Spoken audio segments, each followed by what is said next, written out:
বন্ধুরা পঞ্চম দিনে তেমন কোনো ব্যায়াম করা হয় না, মাত্র দুই সেট ব্যায়াম করা হয়েছে। আর একটা ছিল ব্লগ আর একটা ছিল কাজ করার ভিডিও। তো চেস্ট ডাউনে আজকে আসলে অনেক লেট হয়ে গেছিলো। দুপুরে সকালে দেওয়ার কথা, সেটা আমি দিচ্ছি প্রায় দুপুরের কাছাকাছি, আপনি 11টার পরে। মানে এটা অনেক সময় হয়ে গেছে। তারপরও আর কি আমার তো নিয়মিত করতে হবে, এই জন্য আমি নিয়মকে ধরে রাখার জন্য 11টার পরে হইলেও যদিও এটা নিয়মের বাইরে, তারপরে 11টার পরে হইলেও চেস্ট ডাউনটা দিয়েছিলাম। অনেক কাজের মাথায় আমি মাঠে গেছিলাম এমনিতেই কাজে।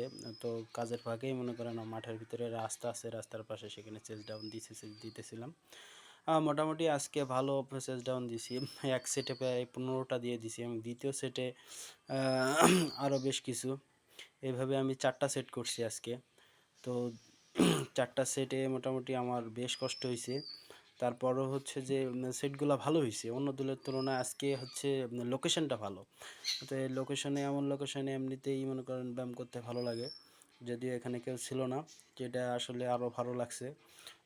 লজ্জারও কেমন কিছু নাই, এইখানে কেউ নাই, তো এই জন্য আসলে ভিডিওটা করতে আরও সুবিধা হয়েছে।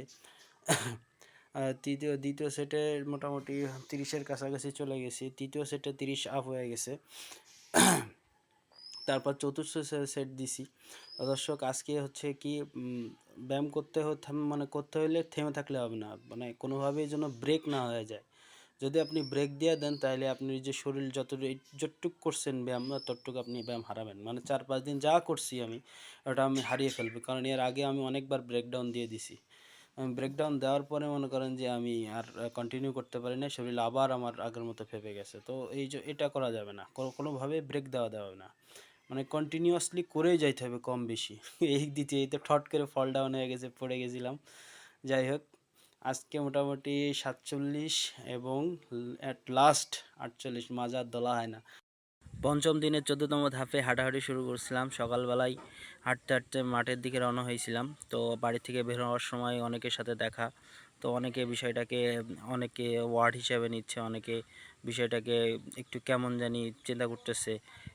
বিষয়টা আসলে ভালোভাবে সবাই নিচ্ছে না, কেন সকালবেলা ওইটাই ক্যামেরা নিয়ে ভিডিও করতেছি। মানুষের কাছে একটা অদ্ভুত চিড়িয়ার মতো হয়ে গেছি। কেন শহরের ছেলেটা এই ভিডিও করতেছে, কারণ কি?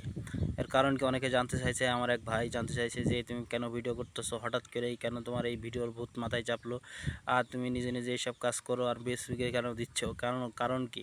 আসলে কারণ কিছুই না, কারণ হচ্ছে যে আমি নিজে ফিট থাকতে চাই, আরও জনগণকে সচেতন করতে চাই, যাতে আমার মতো আরও যারা আছে তারা যেন নিজেরাই সচেতন হতে পারে এবং শারীরিকভাবে ফিট হইতে পারে, যে কোনো কাজের উপযোগী হইতে পারে, সব ক্ষেত্রে যেন সে প্রস্তুত থাকে, যে কোনো জব, যে কোনো প্লেসমেন্টে যেন সে আতিথেয়তা পায়, যেন সে সেখানে তার দাম পায়।